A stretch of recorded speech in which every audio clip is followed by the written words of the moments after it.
అందరికీ నమస్కారం అండి. Welcome to our Shivashankar thoughts channel. ఈరోజు వీడియోలో మనం ఇంకొన్ని దేవాలయాల గురించి అలాగే చారిత్రాత్మక ప్రదేశాల గురించి తెలుసుకోబోతున్నాము. నిన్నటి వరకు గత వీడియోలో మనం ఒక 10 దేవాలయాల గురించి మాట్లాడుకున్నాము. ఈరోజు మిగిలిన దేవాలయాలు ఏవైతే మన గుంటూరు జిల్లాలో ఉన్నాయో, పల్నాడు, బాపట్ల, గుంటూరు మూడింటిని కలిపి ఉన్న గుంటూరులోని అన్ని దేవాలయాల గురించి మాట్లాడుకుంటూ 10 దేవాలయాల గురించి మాట్లాడుకోవడం జరిగింది. ఆ 10 దేవాలయాలలో కొన్ని చిన్న చిన్న దేవాలయాలు ఉన్నాయి, కొన్ని ప్రదేశాల్లో పెద్ద పెద్ద ప్రసిద్ధమైన దేవాలయాలు ఉన్నాయి, గ్రామ దేవతల గుళ్ళు ఉన్నాయి, అలాగే కొన్ని చారిత్రాత్మక ప్రదేశాలు కూడా ఉన్నాయి. వాటన్నిటిని ఆల్రెడీ మనం చూసాము. ఇంకొన్ని దేవాలయాల గురించి, ఇంకొంతమంది దేవతల గురించి ఈరోజు మాట్లాడుకుందాం. ఈరోజు మొదటిగా మనం మాట్లాడుకోబోయేది బుద్దాం అనే ప్రదేశం గురించి మాట్లాడుకుంటున్నాం. అక్కడ గ్రామ దేవత శ్రీ పల్లాలమ్మ అమ్మవారు చాలా ప్రసిద్ధి చెందిన అమ్మవారు. అయితే బాపట్ల జిల్లాలోని చెరుకుపల్లి మండలానికి సమీపంలో ఉన్న బుద్దాం అనే గ్రామంలో ఈ ప్రసిద్ధ గ్రామ దేవత ఆలయం ఉందని మనకి తెలుస్తుంది. చుట్టుపక్కల గ్రామాల్లోనే కాకుండా ఉమ్మడి గుంటూరు అలాగే బాపట్ల జిల్లాల వ్యాప్తంగా ఈ అమ్మవారికి ఎంతో మహిమాన్వితమైన దేవతగా పేరు పొందిందంట. అయితే క్షేత్ర నేపథ్యం ఏంటి, అమ్మవారి వైభవం ఎలా ఉంటుంది అనే విషయానికి వస్తే, బుద్దాం గ్రామానికి ఎంతో చారిత్రక ప్రాధాన్యం ఉందని చెప్తారు. పూర్వం ఇక్కడ బౌద్ధ సంస్కృతి విలసిల్లినట్లు ఆధారాలు కూడా ఉన్నాయి. అందువల్లే ఈ ఊరికి బుద్దాం అనే పేరు వచ్చిందట. అయితే కాలక్రమేణా ఇక్కడ హిందూ ఆధ్యాత్మిక సాంప్రదాయాలు, గ్రామ దేవతల ఆరాధన విశేషంగా పెరగటంతో ఈ హిందూ ఆధ్యాత్మిక సాంప్రదాయాల నిలయంగా కూడా నేను చెప్తారు ఈ బుద్దాం అనే ప్రాంతాన్ని. ఇక్కడ వెలసిన శ్రీ పల్లాలమ్మ అమ్మవారు ఎవరైతే ఉన్నారో, ఈ పల్లాలమ్మ తల్లిని స్థానిక ప్రజలు అత్యంత శక్తివంతమైన దేవతగా, గ్రామాన్ని సకల బాధల నుండి, అరిష్టాల నుండి కాపాడే రక్షకురాలిగా కొలుస్తారట. అయితే అమ్మవారి విగ్రహం ఎంతో గంభీరంగా కరుణాసాగరంతో నిండిపోయి ఆమె కళ్ళు చాలా భక్తులను ఆకట్టుకుంటాయట. అలాగే ఇక్కడ కొన్ని జాతరలు జరుగుతాయి, అలాగే కొలువులు కూడా జరుగుతాయంట. ఎలాంటివి, వాటి ప్రత్యేకత ఏంటి అని చూస్తే, పల్లాలమ్మ తల్లి ఆలయంలో ప్రతి ఏటా జరిగే అమ్మవారి కొలువులు జాతర ఏదైతే ఉందో అత్యంత వైభవంగా జరుగుతుంది. అయితే పొంగళ్ళు, పసుపు కుంకుమలు ఎంతో ఘనంగా సమర్పిస్తారట అమ్మవారికి. జాతర సమయంలో చుట్టుపక్కల ఊర్ల నుండి వేలాది మంది మహిళలు కొత్త కుండల్లో పొంగళ్ళు వండి అమ్మవారికి నైవేద్యంగా సమర్పిస్తారట. తమ ముత్తైదువుతనాన్ని కాపాడాలని, పిల్లలకు చక్కని భవిష్యత్తు ఉండాలని ఆ పసుపు కుంకుమలను, చీరసారులను అమ్మవారికి అందిస్తారట. అయితే ఇక్కడ పంటలు బాగా పండినందుకు కృతజ్ఞతగా రైతులు, పశువులు ఆరోగ్యంగా ఉండాలని పాడి రైతులు ఇక్కడికి వచ్చి ప్రత్యేక మొక్కులు తీర్చుకుంటారు. అవి జాతరలో భాగంగా కూడా జరుగుతాయట కొన్నిసార్లు. జాతర రోజుల్లో ఊరంతా తోరణాలు, విద్యుత్ దీపాల అలంకరణలతో పండుగ వాతావరణం సంతరించుకుంటుంది. కష్టాల్లో ఉన్నప్పుడు పల్లాలమ్మ తల్లిని తలుచుకుంటే చాలు, ఆ తల్లి అండగా నిలుస్తుందని ఇక్కడ భక్తుల అచంచలమైన నమ్మకం. అలాగే ఇంకొక దేవాలయం విషయానికి వస్తే మనం మాట్లాడుకోబోయే తర్వాతి దేవాలయం అల్లూరు శ్రీ లక్ష్మీ నరసింహస్వామి ఆలయం. ఎన్టీఆర్ జిల్లా, పూర్వపు కృష్ణా జిల్లా అండి ఇది. అయితే పెనగంచిప్రోలు మండలానికి సమీపంలో మునగాలపాడు, అల్లూరు పరిసర ప్రాంతాల్లో వెలసిన పురాతనమైన వైష్ణవ క్షేత్రం ఈ శ్రీ లక్ష్మీ నరసింహస్వామి ఆలయం. ఈ లక్ష్మీ నరసింహస్వామి ఆలయం గుంటూరు జిల్లాలో కూడా అల్లూరు అనే చారిత్రక బౌద్ధ ప్రాంతం ఉందని, కానీ నరసింహస్వామి ఆలయం పరంగా ఈ క్షేత్రం స్థానికంగా ఎంతో ప్రసిద్ధి చెందింది. ఈ అల్లూరు ప్రాంతం గుంటూరు జిల్లాలో ఉన్న అల్లూరు ప్రాంతంలో కూడా ఇలాంటి ఆలయమే ఉంటుందండి. అలాగే అక్కడ గుంటూరు జిల్లాలో ఉన్న ఆలయం చారిత్రక బౌద్ధ ప్రాంతంగా ఉంది అని చెప్తారు. అలాగే క్షేత్ర పురాణ ప్రాశస్త్యం ఏదైతే ఉందో, ఒకసారి ఆ విషయానికి వస్తే, పురాణాల ప్రకారం ఉగ్ర రూపంలో ఉన్న నరసింహస్వామిని శాంతింపజేయడానికి ప్రహ్లాదుడు మరియు దేవతలు ప్రార్థించగా, లక్ష్మీదేవి స్వామివారి వామ భాగాన అంటే ఎడమ తొడ భాగాన కూర్చొని ఆయనను శాంతిపరిచిందట. అయితే ఇక్కడ స్వామివారు అమ్మవారితో కలిసి అత్యంత ప్రసన్న రూపంలో లక్ష్మీ నరసింహస్వామిగా భక్తులకు దర్శనమిస్తారు. ఈ ప్రాంతం ఒకప్పుడు దట్టమైన వనంగా ఉండేదని, ఋషులు ఇక్కడ స్వామివారిని అర్చించారని స్థానిక క్షేత్ర పురాణం చెబుతోంది. అయితే ఆలయ విశేషాల గురించి వస్తే స్వయంభూ మూర్తి ఇక్కడ ఉన్నారు. అయితే గర్భాలయంలోని స్వామివారి విగ్రహం ఎంతో పురాతనమైనది. స్వామివారిని దర్శించుకుంటే మానసిక ప్రశాంతత లభిస్తుందని, ముఖ్యంగా నరఘోష, గ్రహదోషాలు తొలగిపోతాయని భక్తుల నమ్మకం. అలాగే ప్రతి ఏటా వైశాఖ మాసంలో అంటే మే నెలలో ఎంతో పురాతనమైన ఇక్కడ ఉన్న విగ్రహం ఏదైతే ఉందో ఎంతో పురాతనమైన ఈ విగ్రహానికి నృసింహ జయంతి సందర్భంగా కళ్యాణోత్సవం జరుపుతారట. అలాగే బ్రహ్మోత్సవాలు అత్యంత వైభవంగా జరుగుతాయట. ఆ సమయంలో చుట్టుపక్కల గ్రామాల నుండి భక్తులు పెద్ద ఎత్తున తరలివచ్చి స్వామివారికి మొక్కులు చెల్లించుకుంటారు. అల్లూరు ప్రాంతానికి ఆధ్యాత్మిక చరిత్రలతో పాటు గొప్ప పురాతత్వ చరిత్ర కూడా ఉంది. ఇక్కడ జరిపిన తవ్వకాలలో శాతవాహనుల కాలం నాటి ప్రాచీన బౌద్ధ స్తూపాల అవశేషాలు, స్తంభాలు మరియు బ్రహ్మీ లిపితో కూడిన శాసనాలు లభించాయి. అంటే ఈ నేల శతాబ్దాల క్రితమే అటు బౌద్ధ సంస్కృతికి ఇటు హైందవ ఆధ్యాత్మికతకు కేంద్రంగా వెలసిల్లిందని తెలుస్తుంది. ఇంకా తర్వాత ఆలయం విషయానికి వస్తే కొండవీడు మనందరికీ చాలా తెలిసిన ప్రసిద్ధమైన ప్రాంతం కొండవీడు అక్కడ ఉన్న ఆలయం వెన్నముద్ద గోపాలస్వామి ఆలయం. గుంటూరు జిల్లాలో చారిత్రక ప్రసిద్ధిగాంచిన కొండవీడు కోట ఏదైతే ఉందో పరిసర ప్రాంతాల్లో కొండ కింద ఉన్న కోటపాలెం లేదా కొండవీడు గ్రామంలో ఈ అత్యంత ప్రాచీనమైన శ్రీకృష్ణుని ఆలయం ఉంది. ఈ ఆలయం ఎంత పాతది అని అంటే ఇది 14-15వ శతాబ్దాలలో ఆంధ్రదేశాన్ని అఖండంగా పాలించిన రెడ్డి రాజులు, ముఖ్యంగా అనవేమారెడ్డి, కుమారగిరి రెడ్డి కాలంలో కొండవీడు రాజధానిగా ఉన్నప్పుడు ఆలయం నిర్మించబడిందట. అయితే ఇక్కడ ఉన్న కృష్ణ విగ్రహం అనే దానికి ఒక గొప్ప విశేషం ఉందంటే, భారతదేశంలో ఉన్న చాలా శ్రీకృష్ణుని ఆలయాలలో స్వామివారు రాధా సమేతుడిగానో, రుక్మిణీ సత్యభామ సమేతుడిగానో లేదా మురళీధరుడిగానో అలా దర్శనమిస్తారు. కానీ ఈ ఆలయంలో స్వామివారి విగ్రహం చాలా అరుదైంది. బాలకృష్ణుని రూపం ఇక్కడ ఉంటుంది. ఇక్కడ స్వామివారి చిన్నపిల్లవాడి రూపంలో ఉన్నప్పుడు మోకాళ్ళపై నిలబడి తన కుడి చేతితో వెన్న ముద్దను పట్టుకొని ఎంతో ముద్దుగా చూస్తున్నట్టుగా ఉంటారట. అయితే నల్లరాతి శిల్పంతో ఈ శిలను చెక్కడం జరిగింది. స్వచ్ఛమైన కృష్ణశిలపై చెక్కిన ఈ విగ్రహం చూసేందుకు 2 కళ్ళు సరిపోవను. నాటి శిల్పుల నైపుణ్యానికి ఈ విగ్రహం ఒక మచ్చుతునకాయ అని చెప్పచ్చు. అయితే రెడ్డి రాజుల తర్వాత ఈ కొండవీడు ప్రాంతాన్ని విజయనగర సామ్రాజ్యాధినేత అయిన శ్రీ కృష్ణదేవరాయలు జయించారు. ఆయన కాలంలో కూడా ఈ ఆలయానికి ఎన్నో దాన ధర్మాలు జరిగాయి. ఆలయ ప్రాంగణంలో ఉన్న రాతి స్తంభాలపై విజయనగర శిల్పకళా శైలి స్పష్టంగా కనిపిస్తుంది. ఆ స్తంభాలపై శ్రీకృష్ణుని లీలలు, కాళీయమర్దనం, క్షీరసాగర మదనం, నాటి నర్తకీమణుల నృత్య భంగిమలు ఎంతో జీవకళ ఉట్టిపడేలా చెక్కారట. అలాగే కాలగర్భంలో కొంత దెబ్బతిన్నప్పటికీ ఇక్కడ ప్రాచీన కట్టడాలు మరియు శిల్పాలు నాటి వైభవాన్ని నేటికి మన కళ్ళకు కనపడేటట్టు చూపిస్తాయి. అలాగే ఇక్కడ ఒక భారీ రాజగోపురం అనేది ఉంటుందండి, అది కూడా దర్శించదగింది. అలాగే ఆలయ విశేషాలు, అలాగే ఇప్పుడు ఉన్న స్థితి ఎలా ఉంది అనే విషయం చూస్తే, కొండవీడు కోటను సందర్శించడానికి వచ్చే పర్యాటకులు, చరిత్ర ప్రేమికులు ఖచ్చితంగా ఈ వెన్నముద్ద గోపాలస్వామి ఆలయాన్ని దర్శించుకుంటారు. గోకులాష్టమి ఇక్కడ ప్రధాన ఉత్సవాలలో ఒకటి.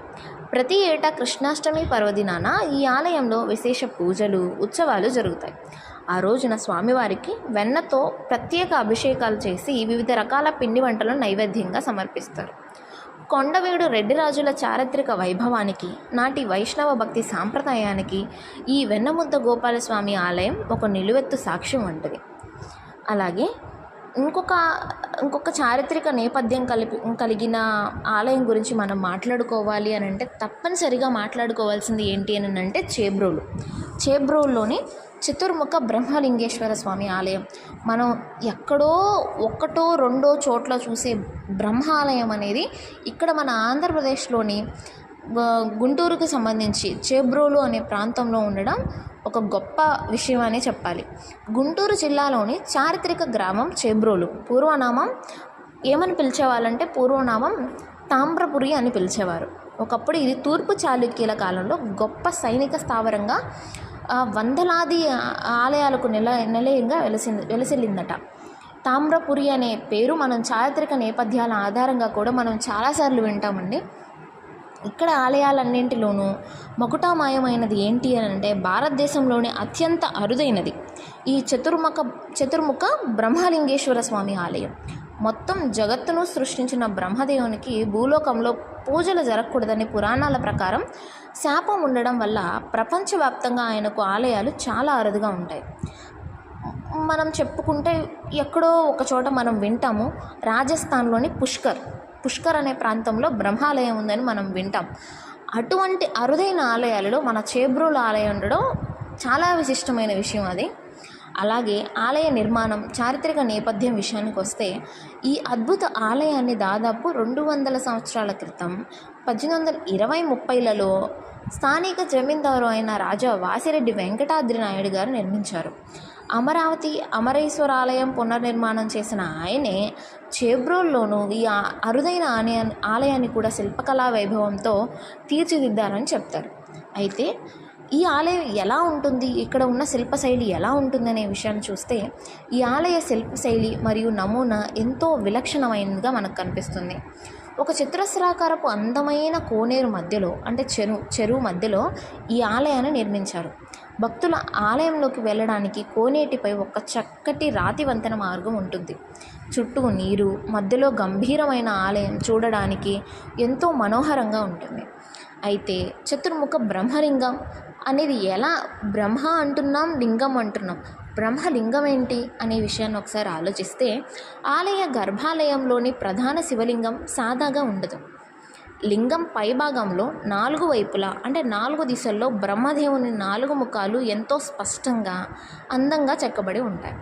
కింద శివలింగం, పైన బ్రహ్మదేవుని ముఖాలు ఉండడం వల్ల దీన్ని చతుర్ముఖ బ్రహ్మలింగేశ్వర స్వామి అని పిలుస్తారు. ఒకే మూర్తిలో అటు శివుణ్ణి ఇటు బ్రహ్మదేవుణ్ణి దర్శించుకోవడం ఇక్కడి ప్రత్యేకత. అయితే ఆలయ ప్రాంగణ విశేషాలు ఏంటి అనంటే ఆలయానికి ఎదురుగా కోనేటి ఒడ్డున ఒక పెద్ద ఏకశిలా నంది విగ్రహం ఉంటుంది.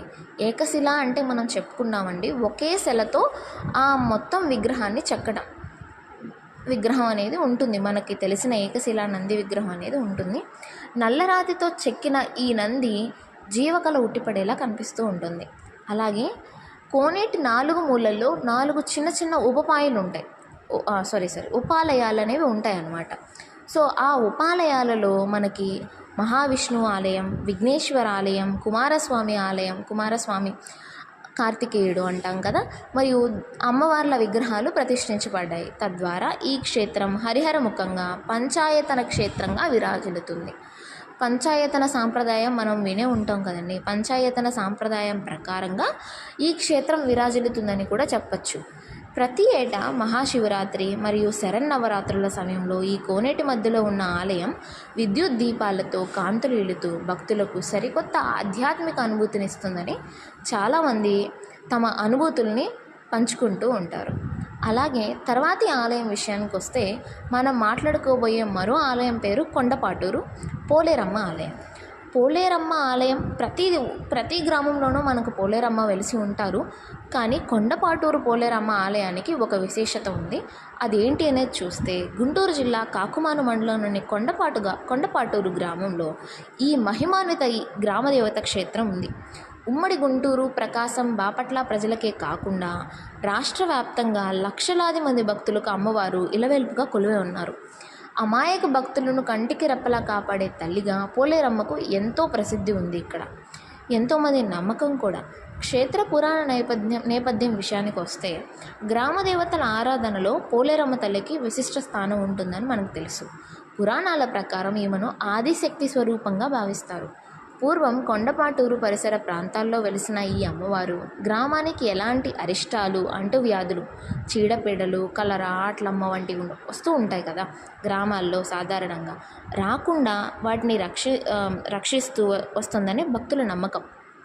అయితే ఇక్కడ గర్భాలయంలో అమ్మవారి విగ్రహం చతుర్భుజాలతో 4 చేతులతో వివిధ ఆయుధాలను ధరించి ఎలా అంటే రౌద్ర మరియు కరుణ రసాలు కలబోసిన అద్భుత రూపంలో భక్తులకు దర్శనమిస్తుంది.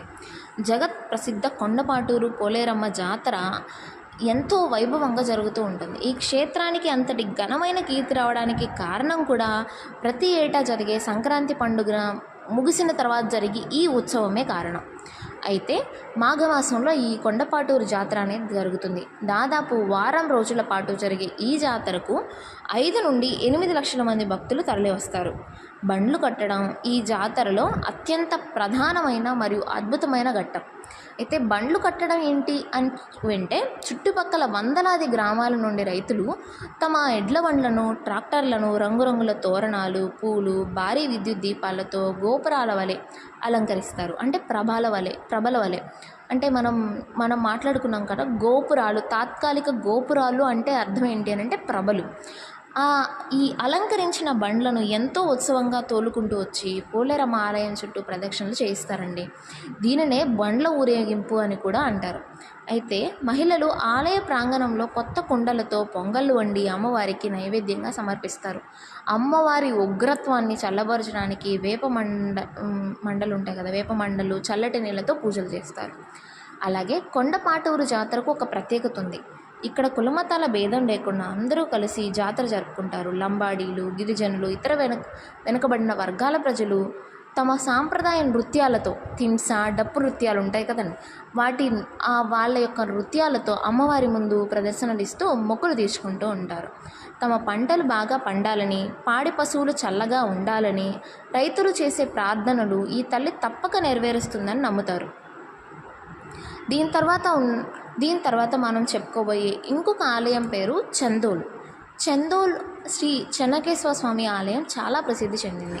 బాపట్ల జిల్లా పొన్నూరు మండపానికి సమీపంలో ఉన్న చందోలు గ్రామానికి ఆంధ్రదేశ చరిత్రలో ఒక అద్భుతమైన మరియు ఘనమైన స్థానం ఉంది. నేడు ఒక సాధారణ గ్రామంగా కనిపిస్తున్నప్పటికీ శతాబ్దాల క్రితం ఇది రాజుల రాజధానిగా, శిల్పకళా వైభవానికి కేంద్రంగా వెలసిల్లింది. ఇక్కడ ఉన్న శ్రీ లక్ష్మీ చెన్నకేశవ స్వామి ఆలయం నాటి చారిత్రక వైభవానికి సజీవ సాక్ష్యం. అయితే చారిత్రక నేపథ్యం ఏంటి అని అంటే, చందోలు గ్రామాన్ని ప్రాచీన కాలంలో ధనధులపురం లేదా చందవోలు అనే పేర్లు ఉండేవట. అయితే క్రీస్తు శకం 11, 12వ శతాబ్దాల్లో కృష్ణా, గుంటూరు, బాపట్ల తీర ప్రాంతాలను పాలించిన వేంగి చోళులు, అలాగే వెల్నాడు చోళులు, వెల్నాడు చోళులో ముఖ్యంగా ఎవరు అని అంటే గొంకరాజు కాలంలో ఇది ప్రధాన రాజధానిగా వెలసిల్లింది. నాటి రాజులు వైష్ణవ సాంప్రదాయాన్ని ఆచరిస్తూ ఈ చందోలు పరిసరాల్లో ఉన్న ఎన్నో ఆలయాలను నిర్మించారు. వాటిలో అత్యంత ప్రధానమైనది ఈ చెన్నకేశవ స్వామి ఆలయం. ఆలయ శిల్పశైలి, చోళుల నిర్మాణం ఎలా ఉంటుంది అని అంటే, ఈ ఆలయం పూర్తిగా చోళుల నాటి నిర్మాణ శైలిని ప్రతిబింబిస్తుంది. అయితే ఇక్కడ గర్భాలయంలో వెలిసిన శ్రీ లక్ష్మీ చెన్నకేశవ స్వామి విగ్రహం ఎంతో గంభీరంగా శంఖ చక్ర గదాధారి అయి ప్రసన్న ముఖార విందంతో భక్తులకు దర్శనమిస్తారు. కృష్ణశిలపై చెక్కిన ఈ విగ్రహం చుట్టూ ఉన్న ప్రశాంత వాతావరణం భక్తులకు ఆధ్యాత్మిక లోకంలోకి తీసుకెళ్తుంది. ప్రాచీన శాసనాలు ఎలా ఉన్నాయి ఇక్కడ అనేది చూస్తే, చందోలు ఆలయ గోడలపై మరియు పరిసరాల్లో నాటి చోళ రాజులు, కాకతీయ రాజుల కాలం నాటి అనేక ప్రాచీన తెలుగు మరియు తమిళ శాసనాలు లభిస్తాయట. నాటి రాజులు ఆలయ నిత్య దీప నైవేద్యాల కోసం, ఉత్సవాల నిర్వహణ కోసం ఇచ్చిన భూదానాలు, సువర్ణ కానుకల వివరాలు ఈ శాసనాలు లిఖించబడి ఉన్నాయి. అయితే చరిత్ర పరిశోధకులకు ఈ క్షేత్రం ఒక పెద్ద నిధి లాంటిదనే చెప్పచ్చు. చందోలు గ్రామం ఒకప్పుడు జైన, బౌద్ధ మతాలకు కూడా కేంద్రంగా ఉండేది. కాలక్రమేణా హైందవ సాంప్రదాయం ఇక్కడ బలంగా నాటుకుంది. అయితే ప్రతి ఏటా చైత్ర మాసంలో అంటే మార్చి, ఏప్రిల్ నెలల్లో ఇక్కడ స్వామివారి బ్రహ్మోత్సవాలు, కళ్యాణోత్సవం ఎంతో భక్తి శ్రద్ధలతో నిర్వహిస్తారు. ఈ సందర్భంగా చందోలు మరియు చుట్టుపక్కల గ్రామ ప్రజలు పెద్ద సంఖ్యలో తరలివచ్చి స్వామివారిని దర్శించుకుంటారు. ఒకనాటి మహోజ్వల రాజధాని నగరం చరిత్రను, చోళరాజుల భక్తి ప్రవర్తనలను గుర్తు చేసే ఈ అద్భుతమైన పురాతన క్షేత్రం చందోలు శ్రీ లక్ష్మీ చెన్నకేశవ స్వామి ఆలయం. ఇంత వైభవం కలిగిన ఆలయాన్ని ఎప్పుడైనా ఒకసారి కుదిరినప్పుడు వెళ్ళి దర్శించిరండి. మిగిలిన ఆలయాల గురించి, వాటి విశేషత గురించి రాబోయే వీడియోలో చెప్పుకుందామండి. Thank you.